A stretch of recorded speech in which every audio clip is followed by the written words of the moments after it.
Psachas Kiddushin Daf Mem Vav concludes the Gemara's discussion about a Kitana being Makabel Kiddushin for herself. And then we quickly get to our next Mishnah, which we've already seen quoted in the Gemara, discussing if you have less than a Shavar Pruta in multiple Keddushins, can they combine together into one? So let's begin. The Gemara is discussing the halachas of a Kitana who is being Makabel Kiddushin. We know that she is not supposed to be Makabel Kiddushin, her father is. We said we're concerned that if she is Makabel Kiddushin Shalela Dasavia without her father's knowledge, that possibly the father will agree when he finds out about it, and that will make it into a Kiddushin Deraisa. So the Gemara discusses who can block this Kiddushin from taking place. Obviously, the father can, because he can say, I don't agree, and you need the father's agreement as long as she's a Ketana. Question is, what if she pulls out before the father finds out about it, before we know what the father's opinion is? Can she cancel and say, I changed my mind?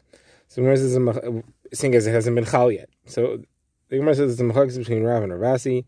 Rav says she could, or Ravasi says she cannot. So the Gemara says it was a kasha asked by either Rav Huna to Ravasi or Rav Chia bar Av to Ravasi. The pasuk discussing a mafuta, a woman who was seduced by a man, in which he has to marry her or pay her a knas. So there it says, if the father refuses to have the marriage go forward, then he has to pay the knas. So the Gemara says, ma'in yima'in. We quote a brisa that says that's the double lashon. Ma'in yima'in is to teach me not only can the father refuse, but she, the girl, can actually refuse herself. So the Gemara says, you see that the girl could refuse. So the Gemara answers no. That over there it's not talking about Kiddushin. There it's talking about a pitoy where he seduced her.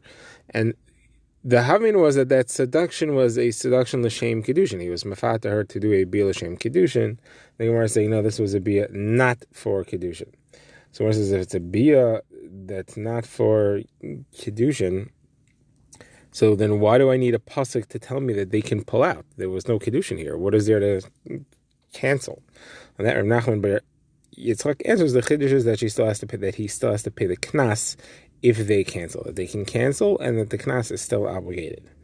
It says Rav Yosef, you can see this in the fact that it says Mahar Yimharan Alayla Isha, he has to give her a Mayr Absilos, he has to give her the payment that goes with Kiddushin. If he already did a Kiddushin, if the Bia was a Shem Kiddushin, why would he have to be a Mahar Yimharana? And therefore that supports the fact that we are talking where this was Shaloi L'Shem Kiddushin. So that proof of biases is not such a proof. It could be that there's another Kiddushin required for the father, meaning the Mafata did a bias Kiddushin for the girl, but maybe the father's not going to agree to that. You may have to give another Kiddushin for the father's agreement. Okay, this concludes the Gemara. Now we get to our next Mishnah, which discusses what happens if you give multiple Kiddushins and they're less than Shavar Pruta. Can it be combined into one Maisa Kiddusha of a Pruta? So the Mishnah contains one opinion, which splits the halakha according to how he expresses the Kiddushin. If he uses the word Kiddushin for each separate Nesina, he says, be miskadeshes to me with this, and be miskadeshes to me with this, and be miskadeshes to me with this, then each one is a separate Maaseh Kiddushin, and they don't combine. If however he says, be miskadesh to me with this, and this, and this, then it is one Maaseh Kiddushin, and they do combine. Says the Mishnah, if she ate them, she ate the first one, meaning if the Kiddushin was food, and she ate them, she ate the first one before she got the second one, then it doesn't combine anymore. And the Gemara will explain where that fits in. So we begin the Gemara. First, the Gemara wants to know who is the Tana of this Mishnah that says that there is a difference if you break up the Kiddushins with the word miskadeshes or hiskachi. The Gemara says that's Rav Shim's opinion, as we've seen in Masechah Shavuos, where he says you break up different Shavuos, different oaths with the word Shavua. So there he's referring to where somebody swears 5 times to 5 different people who claim he owes them money. He swears that he didn't owe, and he was lying on all of them. So when do we say it's 5 different shuas? When do we say it's all combined into one shua that I don't know any of you? So Shimon there said, if he said the word shvu to you and shvu to you and shvu to you, that breaks it up. If he just said shvu to you, to you, to you, that does not break it up and it's one. So same thing here. If you say the word iskachi, that's how it breaks up. Okay, so that's who the Tana of the Mishnah is. Now the Gemara wants to know this last line, that if she eats the first one before she receives the second one, then it's not miskadeshes unless the one has a Shava Pruta value So is that going on the first case where he said hiskachi on each one, or is it going on the second case where he only said hiskachi once? He said hiskachi with this and this and this. So the Gemara says that it couldn't be referring to the first case because over there it's not mikudeshes even if they're all in front of her. So what do you mean it's not mikudeshes if she eats them? Even if she doesn't eat them, it's not miskadesh. It can't be referring to the second case because if it's referring to the second case where he said bazu, bazu, bazu, so why would we say that if one of the things that she's receiving is worth a shava pruta, she is mekudeshes? She does. If the first one she receives is worth a shava pruta, and she eats it, and the Kiddushin is not completed until he finishes giving it over, he finishes everything that he plans to give, and then it's over, that's much later, and by that time, the thing she ate, the Kiddushin, the date, or whatever it was, is already gone. So all she has is a loan. You can't be mekadesh with a loan that she owes that she has to pay back. So the Gemara gives two answers. The Gemara says Rav and Shmuel answer that it's going on the first case, where he said hiskachi separately, and the chiddush is you may think that if it's less than a shava pruta, but she ate it right away on the spot, it shows that she agrees to the Kiddushin even though it's less than a shava pruta, or that she agrees that it combines. And therefore the chiddush is that even though she ate it, it's not Kiddushin. Not only if it's there, it's not a Kiddushin, but even if she ate it, it's not a Kiddushin. Now, the Gemara's second answer is Rav Ami, who says that we're referring on the later case where it's all combined as one.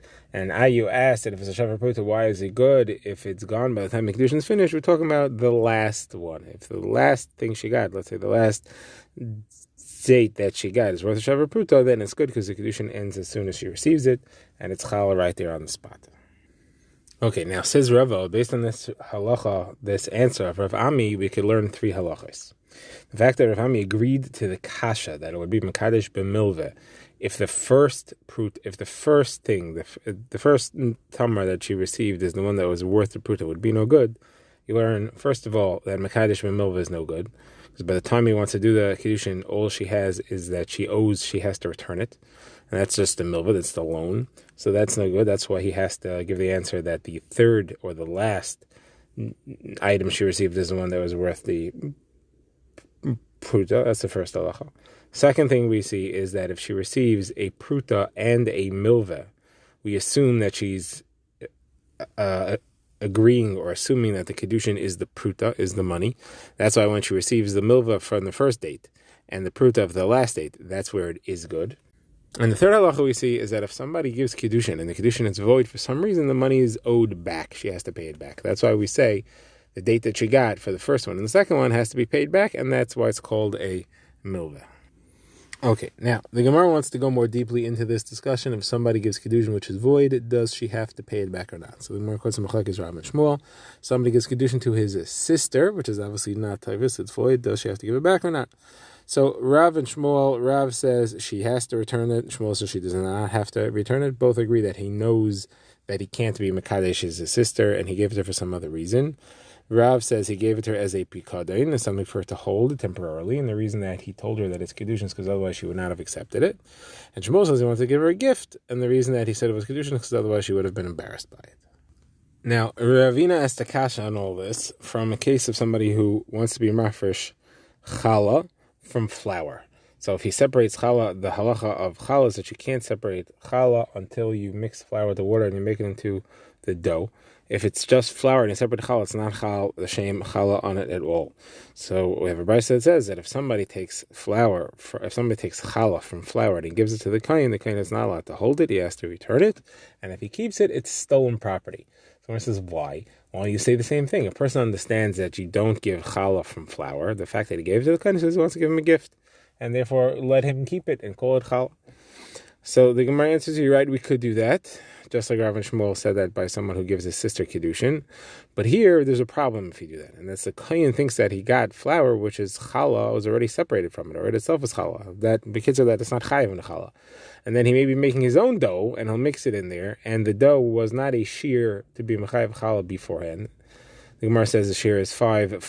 Rashi explains the cheshbon. And he'll add in this flour. Now all of a sudden it's a shear, and he thought that it's no problem that it's a shear. I don't have to give challah from it because the flour that I added in is not chayiv in challah because it was already challah. And now it's not true because it really was never challah. And now his entire dough is chayiv challah, and he won't know. So Gemara says, didn't you say that everyone knows that you can't take challah from flour? So the kohen will know. So the Gemara says, no, people know you can't take challah from flour, but they don't know the reason. They think the reason is because it's a tircha to the kain to go make a dough out of it. But here, the kain's meichel, so they will think that it is challah and it is works, and therefore the kain could just use it without being mitaken. So the Gemara asks, why is that a problem? You're afraid that the kain won't take challah from it. So why don't we say, okay, it becomes challah, it belongs to the kain. Maybe the kain will assume that it's already mitaken, so you say that you have to take challah again. You tell the kain you have to take challah again. And we find such a halacha. We find that you say such a thing. We find that if somebody separates truma from grain that grew in a flower pot without a hole, on grain who grew in a flower pot with a hole, so he took truma from something which is not chayiv in truma to try to potter something which is chayiv in truma, and it doesn't work. On that we say you give it to the kayin, it counts as truma, and you tell the kayin, Herzachayin, this is not chal truma on it, you have to take truma on it again. So we could do it there, why can't we do it here? The Gemara answers, because there you're talking about where the grain grew in two different flower pots, two different kalim, and the kain understands this was chayiv, this was not chayiv. Here you're talking about flour. This type of flour, that type of flour, this stage, this not stage, it's the same growth, it's the same grain. He won't accept that it has different halachas and is not going to be mafresh challah from it again. Now, the Gemara offers another answer to Ravina's original question, why is challah different than Kiddushin, and then we'll have the same discussion that follows. The Gemara says, we're not worried about the kayin. The kayin is going to understand, he has no concern. The problem is the balabayas, the Yisrael. We're afraid the Yisrael will think that his other challah that he took is nisakin, what he has left at home. And that's not true because the truma that he took off was no good because it was in the flour stage. So it's Yisrael worried about not the kain. So Gemara says again, but people know you can't take truma from flour. The Gemara answers they think it's because the kain is too big of a tercha from him. And this, there is mechila because the kain is happy to receive it. The Gemara answers it should be like truma, you should just inform him. And the Gemara answers again to that in two kalim you can say that, in one kli you can't.